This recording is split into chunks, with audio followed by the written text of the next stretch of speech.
Hi guys, this is An88 and this is the second video for my Mass Effect 3 multiplayer guide.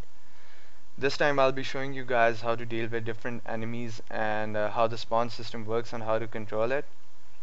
And to give you guys a proper feel of the spawns and how tough the enemies are going to be on the harder difficulties, I'll do this on Platinum using my Geth Trooper.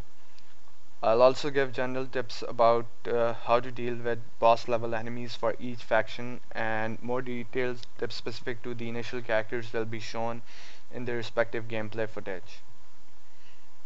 Okay, let's begin with the spawn system. There are basically two things that you need to know, and the first thing is that for every wave there is a wave budget.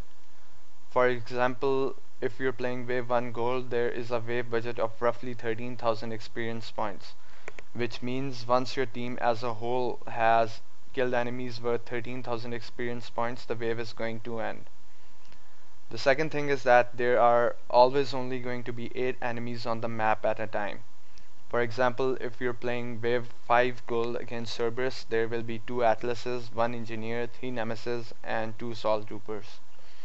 So every time you kill an Atlas, another Atlas will spawn somewhere to take his place. Every time you kill an Engineer, another Engineer will spawn some place to uh, take his place. And this will continue till the wave budget is completely drained. You can use this to your advantage by killing the enemies that you find easy first to drain the wave budget and leaving the harder ones to take down in the end. This is Fibrous Glacier on bronze, and since this is a really small map, I'm going to use it as an example to show you all the spawn points that there can be on a map and how they function. This is a spawn point. This is a spawn point. This is a spawn point.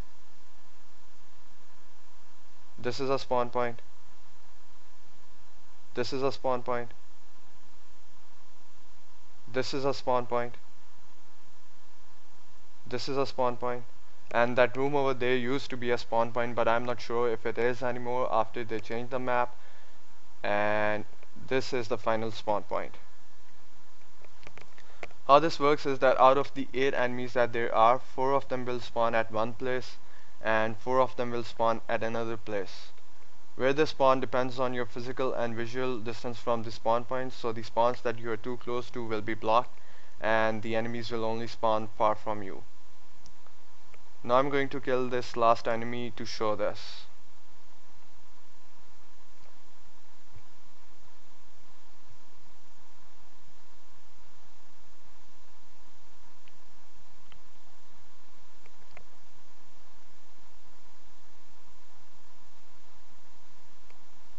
If you remember all the spawns that I just showed you, you will see that I'm near most of them, and if I stand here before the wave starts, they will get blocked and the enemies will only spawn in 2 of the 3 points down there.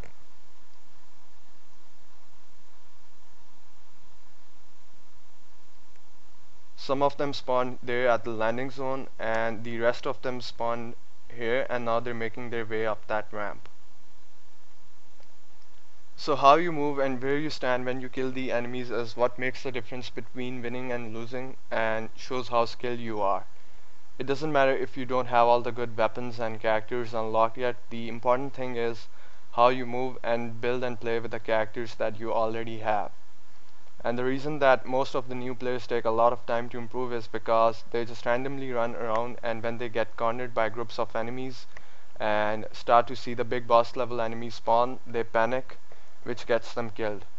But now that you know this, you should follow it and the game will definitely become easier for you. This is Firebase White on Platinum, and now I'm going to show you how to actually control the enemy spawns so that you can guide them towards you and manipulate their movement.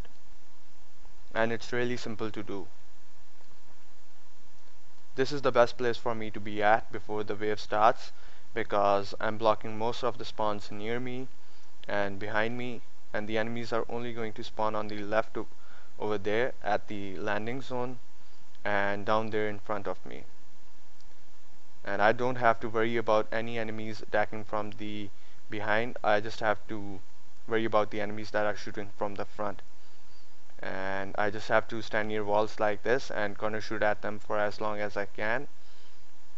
And when they start coming too close to me, I just keep moving backwards until I find another place to corner shoot at them from. Just keep doing this and it should be really easy.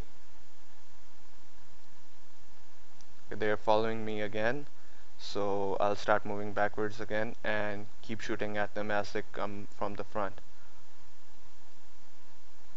And as you can see, I still haven't been attacked from behind, and it's really easy to do.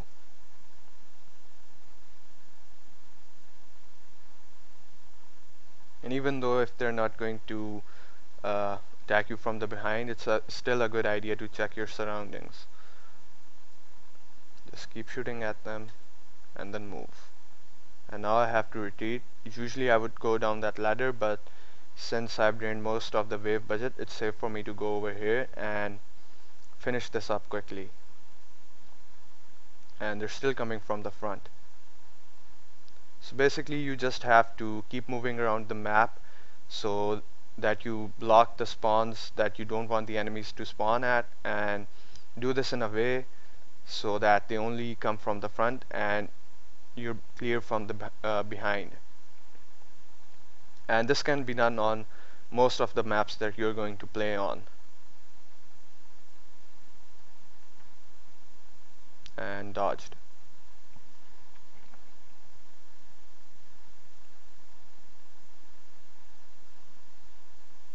And they're almost dead, and this was really simple to do, and you guys can definitely do this yourself if you follow what I told you guys.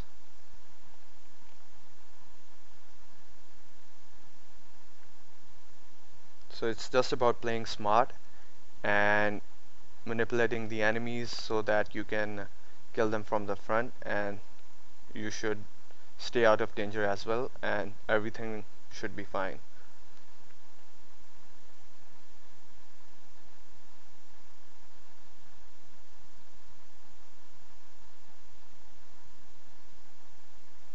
And wave cleared. This is 5S Condor on Platinum.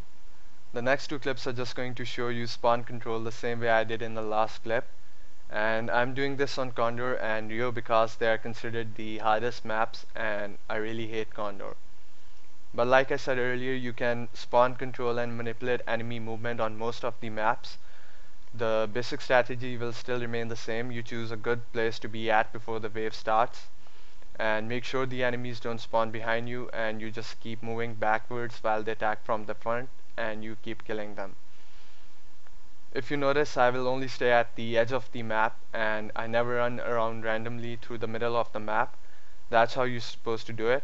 Just move around the borders of the map and keep doing laps of the entire boundary until you kill all the enemies. Anyway, just watch how everything I told you about comes into play and enjoy the clips.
So now I have shown you all that there is to know about spawn control, and that just leaves us with how to deal with different enemies, and you're going to see that in the next few clips.